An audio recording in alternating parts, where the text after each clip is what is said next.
Desde los estudios de NTC, la red independiente presenta Noticias 1.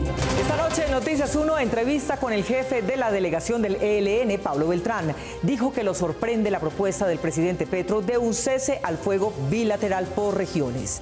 Votación unánime a favor del fiscal Barbosa en la comisión de acusación. Descubre omisiones u ocultas conductas de los representantes del gobierno.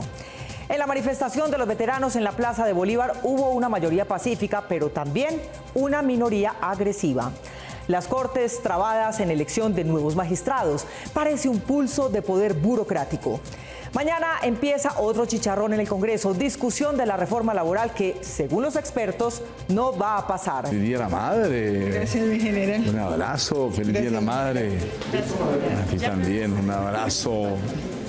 Feliz Día de la Madre. Y aquí está, esta es la imagen del día, el primer día del nuevo director de la Policía Nacional, general William Salamanca, en el edificio de la Dirección General de esta institución. Salamanca se preocupó por tratar de conocer a cada uno de los servidores que lo acompañará para impulsar reformas a la institución que incluyen mayor bienestar para los uniformados, lucha contra la corrupción interna, el crimen organizado y la protección del medio ambiente. De esta historia hablaremos hoy. Por la prensa libre y el derecho que todos ustedes tienen a la verdad, yo soy la Red Independiente. Presenta Noticias 1 con Mónica Rodríguez y Mauricio Posada. Buenas noches y bienvenidos a la mejor información del fin de semana. Somos un medio independiente que gracias a sus donaciones continúa con el ejercicio periodístico libre y la defensa por la verdad. Recuerden que pueden apoyarnos con donaciones desde 10.000 pesos en baki.co/inclinada la Red Independiente. Y atención, quienes hagan aportes superiores a 150.000 pesos recibirán el buzo de la Red Independiente a vuelta de correo. Ingresa a baki.co/inclinada la Red Independiente. Haz clic en patrocinar e ingresa el valor con el que deseas apoyarnos. Tu apoyo es fundamental para nosotros. Aunque la posibilidad de un golpe de Estado que preocupó hace unas horas al país por las palabras del coronel en retiro John Marulanda, expresidente de ACORE, ya se había descartado, hoy el presidente Petro trinó aludiendo a la afirmación del ex militar. Allá lograron defenestrar a un presidente corrupto. Aquí vamos a tratar de hacerlo mejor por defenestrar a un tipo que fue guerrillero. Y no hablo como presidente de unidades terroristas urbanas. Dijo que no estamos ante las palabras de un loco, sino ante una realidad, y afirmó que el camino de sectores políticos y empresariales era derribar al gobierno, aunque añadió que el ejército está unido a su gobierno y al pueblo. Con la gente de acá, es con las organizaciones de acá. Un grupo de militares retirados que usa el contradictorio nombre de Reserva Activa tuvo su congregación de esta semana en la Plaza de Bolívar y a su encuentro llegaron políticos de derecha. Esta semana la Plaza de Bolívar de Bogotá fue el escenario de una inusual concentración de veteranos de las Fuerzas Armadas y de la policía, muchos de ellos vestidos con sus viejos uniformes para darles más eco a sus protestas en contra del gobierno Petro. Los manifestantes fueron acompañados hombro a hombro por civiles del común y también por políticos y políticas de la ultraderecha, los más duros opositores del presidente. Los participantes cantaron, ondearon banderas y marcharon, la gran mayoría de ellos de una manera pacífica, aunque sin ocultar sus grandes desacuerdos con la administración de izquierda, a la que critican por darle énfasis al diálogo sobre la confrontación de la fuerza, lo que, en la interpretación de los veteranos, es una forma de debilitar el orden público. Le queremos decir que estamos unidos, que la Reserva de las Fuerzas Militares y la Policía Nacional están unidas y que si él no nos escucha, nos vamos a hacer escuchar. Instalaron una tarima en la plaza para escuchar los discursos. Y que esto sirva para demostrar que sí podemos unirnos. Aunque los organizadores del evento, marcados con una cinta blanca en el brazo, intentaron mantener el orden en el lugar, la situación se fue crispando. En escena empezaron a hacerse más notorios congresistas de las bancadas opositoras. A la senadora María Fernanda Cabal, quien lucía una pava de camuflaje, le hicieron calle de honor. ¡Oración patria! Además de Cabal, también aparecieron sus colegas del uribismo, representante José Jaime Uzcategui y senador José Vicente Carreño, aunque es del Partido Verde de la coalición de gobierno. Estuvo presente el representante J.P. Hernández y el excomandante del ejército Eduardo Zapateiro, quien se tuvo que retirar por su activismo político en contra del entonces candidato y después presidente Petro. Al final, y aunque todo parecía desarrollarse democráticamente, Noticias 1 fue insultada por unos participantes.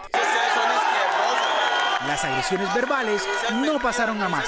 Los veteranos aclararon que la suya no era una manifestación con intenciones políticas y dicen que se negaron a prestarles el micrófono que les reclamaron en la misma plaza, que la idea era mostrar su inconformidad y que según ellos ni el país ni los militares tienen condiciones para un golpe militar. Voceros de la movilización de veteranos de la Fuerza Pública que se concentró el miércoles en la Plaza de Bolívar dejaron claro que su protesta no fue motivada por actores de la política nacional, sino por expresar su legítimo desacuerdo con unas decisiones del gobierno Petro. Ninguno de los que participó en esa actividad estuvo patrocinado por un partido político. Esto es 100% proyectado, planeado por 2 cursos de oficiales con la iniciativa principal en uno, que fue el curso centenario de la Constitución. Dieron a conocer las razones precisas de su protesta pública.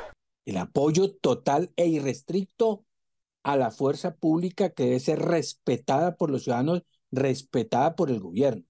No se puede seguir permitiendo de que los campesinos tomen una autoridad que no le corresponde y secuestrar a nuestros soldados y policías. Lo que estamos pidiéndole a Colombia y al gobierno es, hombre, ustedes quieren hacer unas reformas, háganlas, pero háganlas en consenso con los colombianos. Ante la pregunta sobre la presencia en la marcha de congresistas y políticos de la derecha colombiana con intereses electorales, contestaron que cualquiera que quisiera unirse a la protesta podía hacerlo, pero que a ningún político se le permitió hacer uso de la tarima. A la Plaza de Bolívar llegaron no solo María Fernanda Cabal, estuvo el general Zapateiro, estuvo Uzcategui, estuvo mucha gente del Partido Liberal. Ninguno de ellos tuvo la palabra o la posibilidad de hacer arengas a nombre de alguien.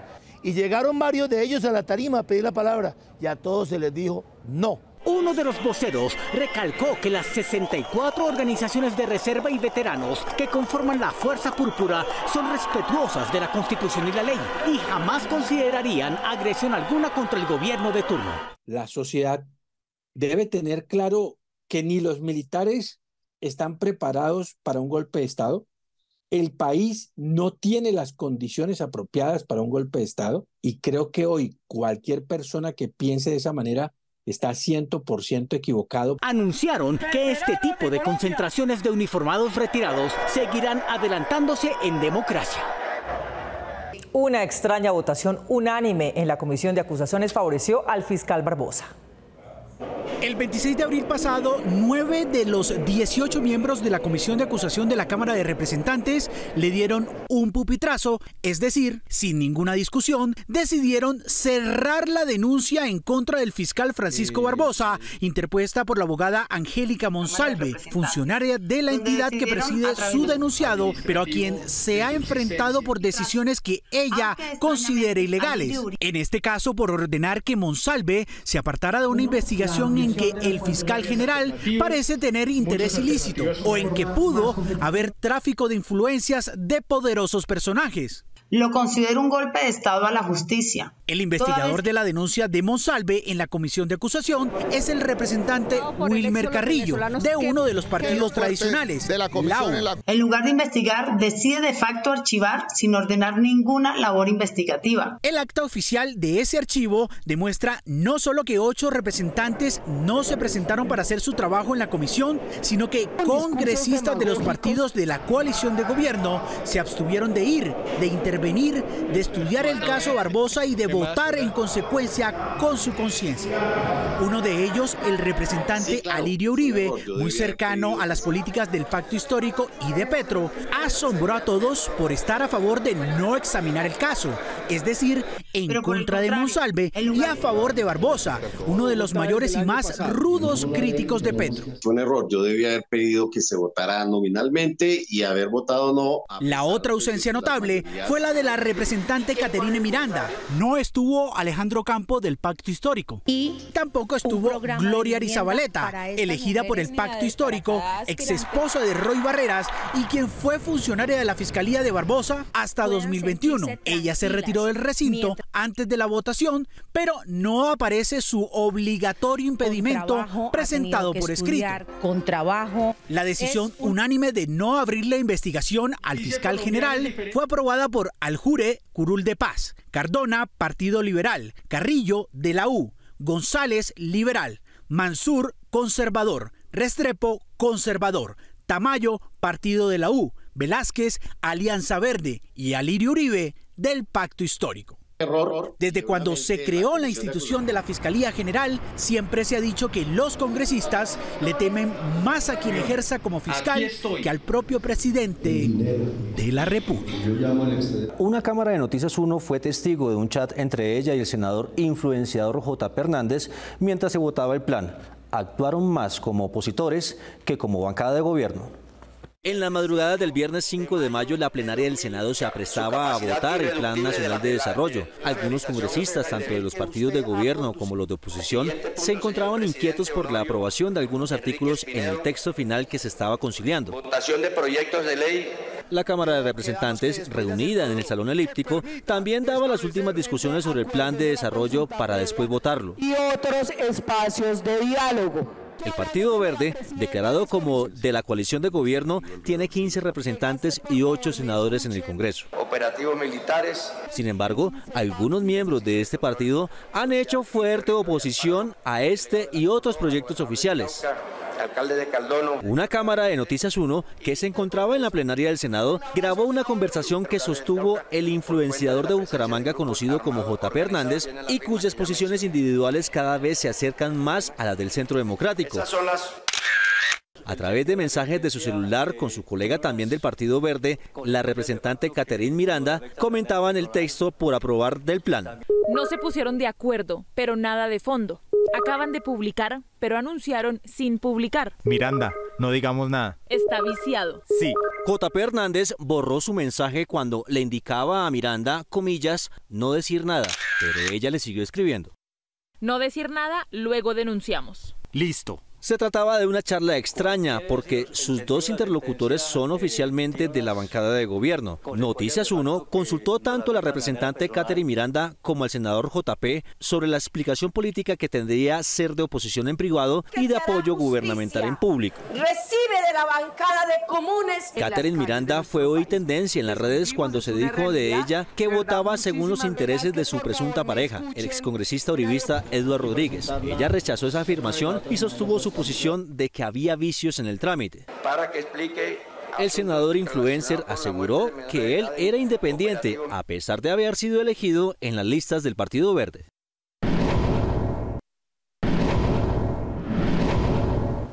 El Sindicato de Defensores de Derechos Humanos denuncia, en cambio, que desde una plataforma tecnológica la Defensoría del Pueblo está espiando las comunicaciones de los trabajadores de la entidad para perseguirlos. Léalo en Revista Cambio.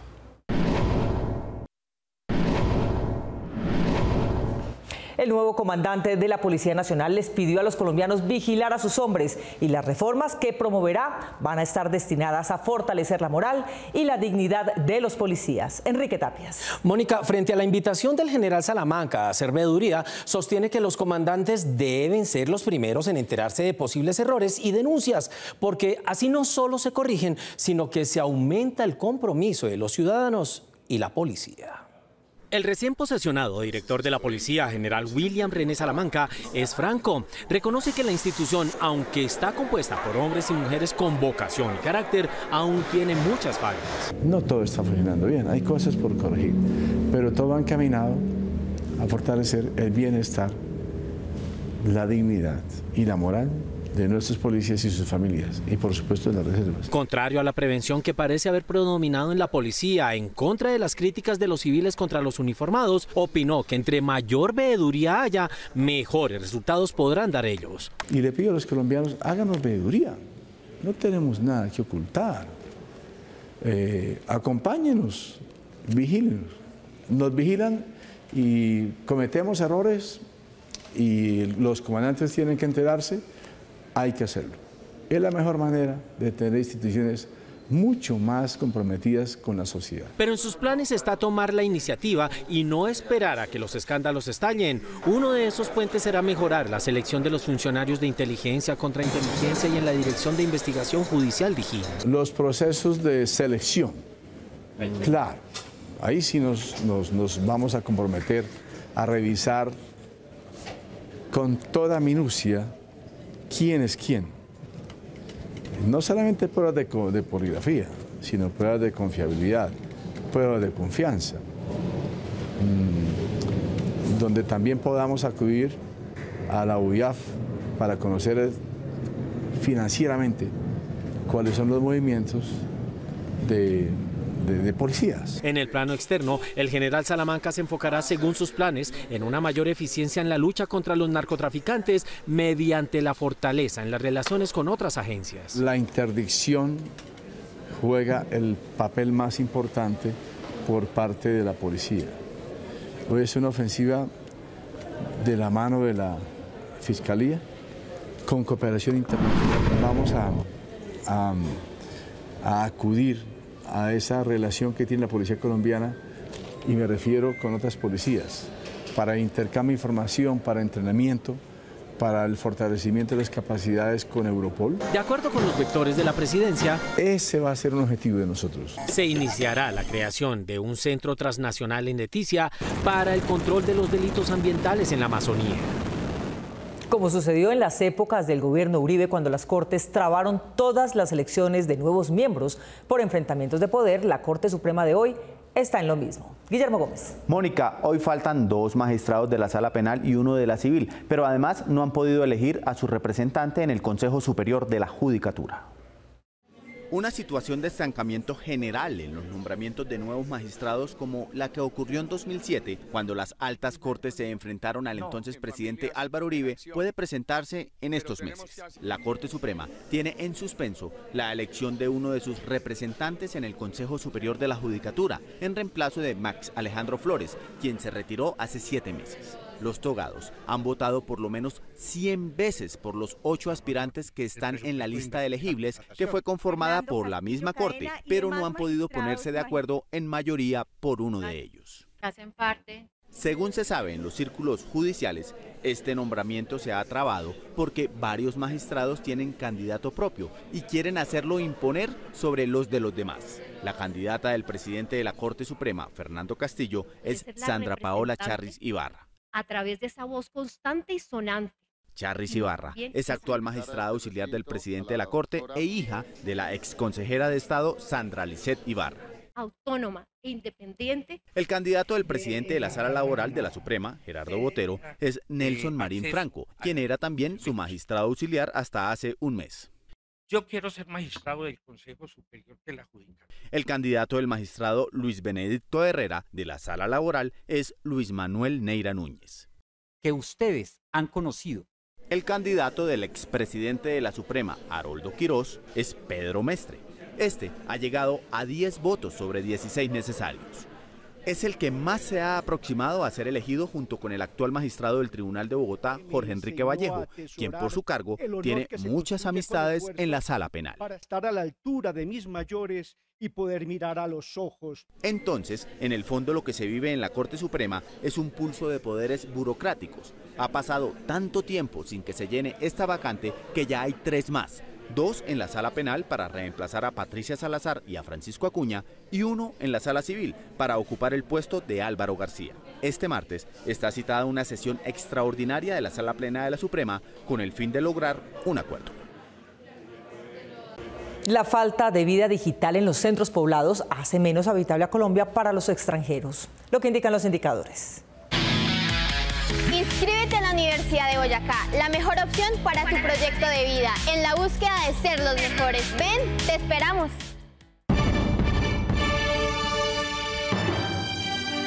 La plataforma Preplight ponderó las calificaciones de 74 ciudades en tecnología disponible, seguridad, inglés, clima y precios de la vivienda para clasificar las más aptas para el trabajo en línea.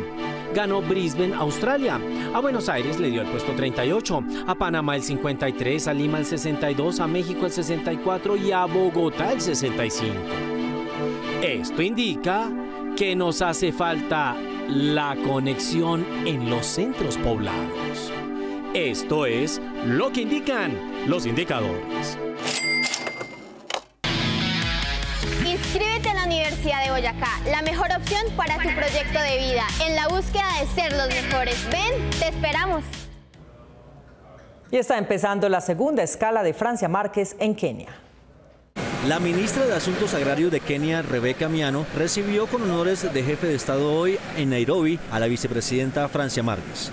La colombiana voló esta mañana desde Sudáfrica, en donde cumplió una visita de 3 días. Mañana tendrá lugar en la capital keniata un foro económico en el que los países de Occidente africano exploran posibles negocios con Colombia y América Latina. El manejo responsable del dinero no es algo que los colegios enseñen, pero que sí debe aprenderse desde temprana edad, en este caso por cuenta de los padres. Involucrar a los niños en el manejo de las finanzas personales desde temprana edad les permitirá aprender a cuidar los recursos que tienen y entender que el dinero no es limitado. Los convertirá en adultos responsables con su economía. Es recomendable involucrar a los niños en las finanzas del hogar, mostrándoles cómo se realiza el presupuesto para compras básicas como el mercado. El hábito del ahorro se cultiva enseñándoles a guardar parte del dinero que reciben, ya sea por parte de sus familiares o regalos. También es importante entregarles una cantidad de dinero para poner en práctica lo que han aprendido en casa, fomentando su relación con este. Somos un medio independiente que, gracias a sus donaciones, continúa con el ejercicio periodístico libre y la defensa por la verdad.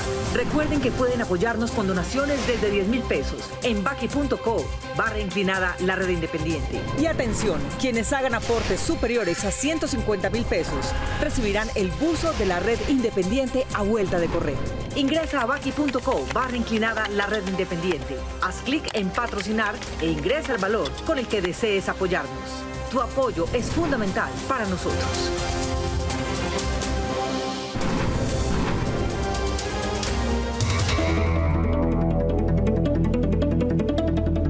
En la capital de Antioquia, la Secretaría de Innovación Digital entregó el 10º Centro del Valle del Software. La Secretaría de Medio Ambiente realizó 11.100 pruebas de gases vehiculares en lo que llevamos del 2023. Y Sapiencia Medellín otorgará 217 becas a los maestros del distrito. Por último, la Secretaría de Cultura ha invertido desde el 2020 más de 5.700 millones de pesos en el sector audiovisual. Medellín está mejor que nunca. Esta semana se iniciaría el debate de la reforma laboral. En las audiencias públicas realizadas salió a relucir un estudio de analistas del Banco de la República calculando en 450.000 los empleos que se pueden perder. Los académicos ven pocas posibilidades para su aprobación. Marta Olaya. Mónica, los observatorios laborales no están de acuerdo en los sobrecostos de esta reforma. Uno considera que podría funcionar si se aplica de manera paulatina y el otro asegura que no aporta nada al empleo de esta iniciativa, pero lo que nadie está cuestionando es el aumento en la licencia de paternidad que se propone. Esta semana será radicada la ponencia de la reforma laboral para que inicien en firme los debates en el Congreso, en medio de la preocupación de académicos, gremios y analistas por la posible destrucción de empleos de aprobarse esta iniciativa tal y como la propone el gobierno. Quieren seguir acumulando capital y haciendo ganancias. Durante las audiencias públicas que se hicieron para socializar el proyecto de ley, se conoció un informe realizado por analistas del Banco de la República que señala que de aprobarse esta reforma, el aumento de los costos salariales recortaría alrededor de 450.000 empleos formales. Desde la academia insisten que esta reforma no tiene un plan de mejora del empleo y coinciden en que los empleadores, que en su mayoría son los pequeños empresarios, no cuentan con los recursos suficientes para asumir nuevos costos. No hay un plan de mejora real del derecho del trabajo. sino una recuperación de una serie de elementos desaparecidos, como lo que llama la gente las horas extras. Advierten que el gobierno debe tener cautela y replantear el proyecto de ley para que éste tenga el visto bueno del Congreso. La única posibilidad que tiene esta reforma, si es que no se modifica, ni se debate, ni se negocia, es que no pase. Incluso desde la academia ya presentaron una propuesta que busca complementar el proyecto del gobierno.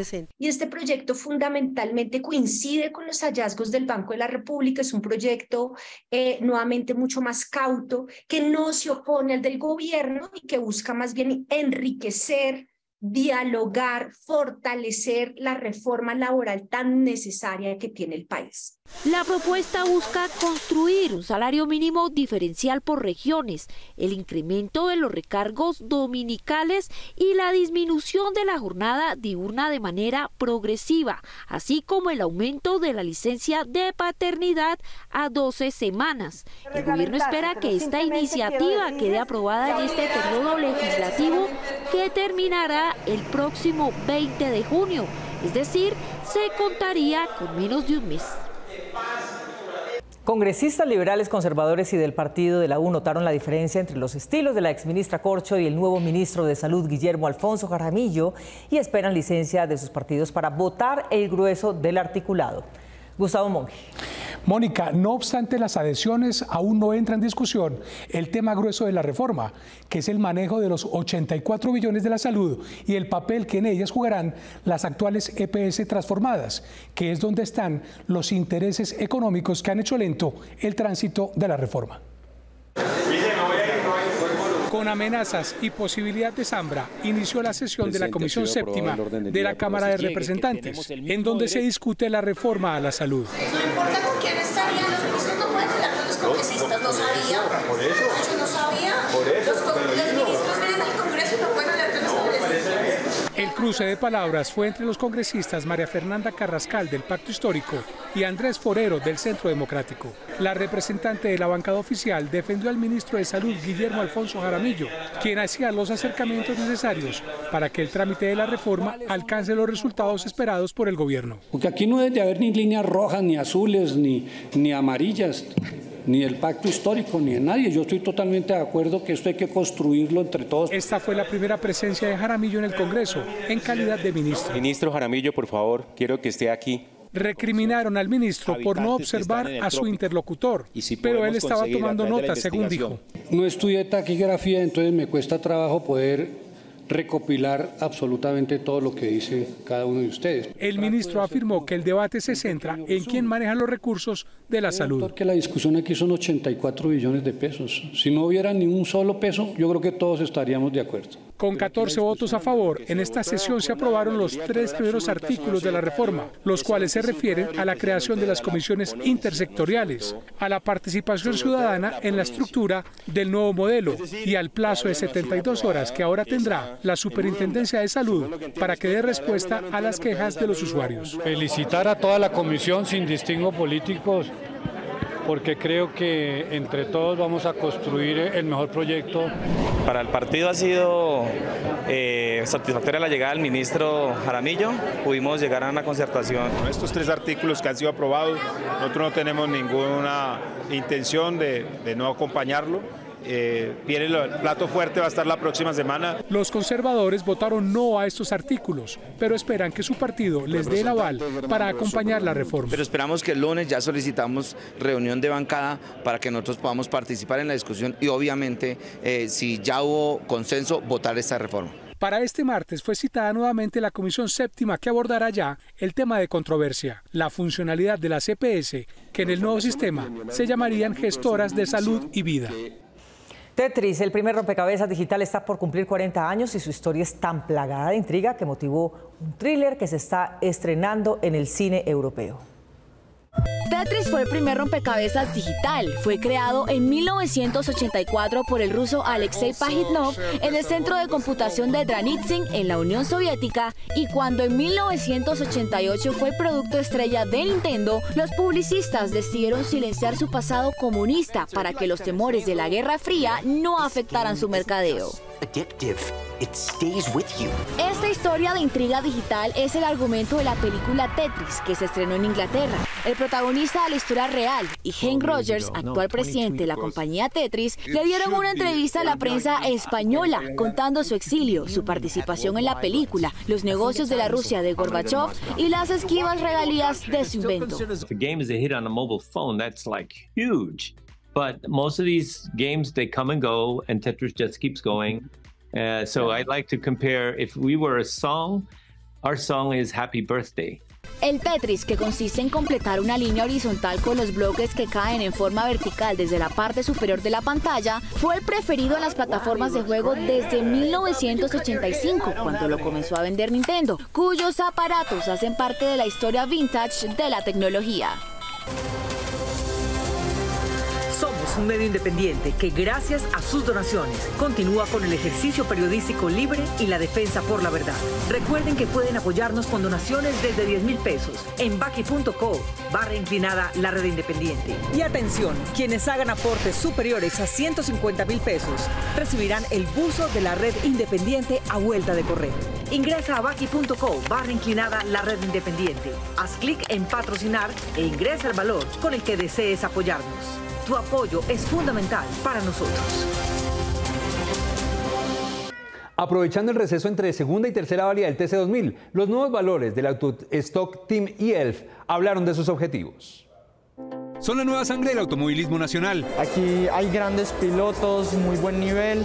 Lo que necesitamos es que haya mayor cantidad de escenarios, mayor fomento de las categorías. Con escasos 15 años, el colombiano Pedro Juan Moreno, que se ha forjado en el Autostock Team ELF, compite paralelo al TC2000 en la NACAM F4 de México. Vamos en un muy buen proceso, estamos mirando a tratar de pelear este campeonato. Vamos a intentar pelearlo, vamos a dejarlo todo y ya estamos empezando a buscar apoyo para el próximo año, que estamos mirando la Fórmula 4 española con grandes ansias.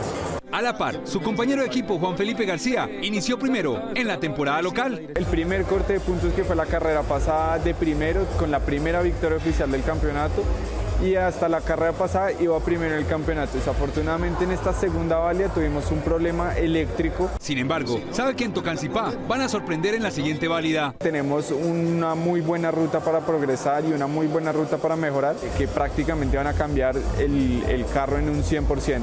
Pero el objetivo de esta joven generación de pilotos nacionales acelera. Pues tenemos como meta luchar lo que más podamos en el campeonato y mirar si podemos ir a Ecuador.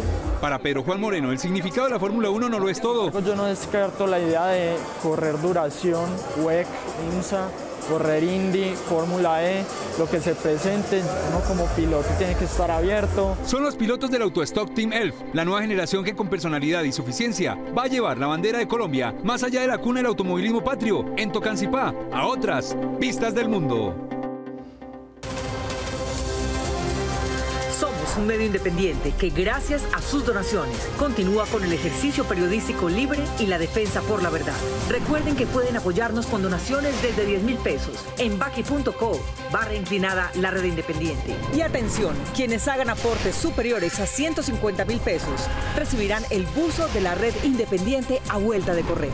Ingresa a baki.co/inclinada la red independiente. Haz clic en patrocinar e ingresa el valor con el que desees apoyarnos. Tu apoyo es fundamental para nosotros. Síganos en nuestras redes sociales: YouTube, Facebook, Instagram, Twitter y Quai. Nos vemos en las redes sociales y el próximo sábado a las 8 de la noche aquí en Cable Noticias con las mejores noticias del fin de semana. A ustedes, como siempre, gracias por elegir la independencia. Feliz noche.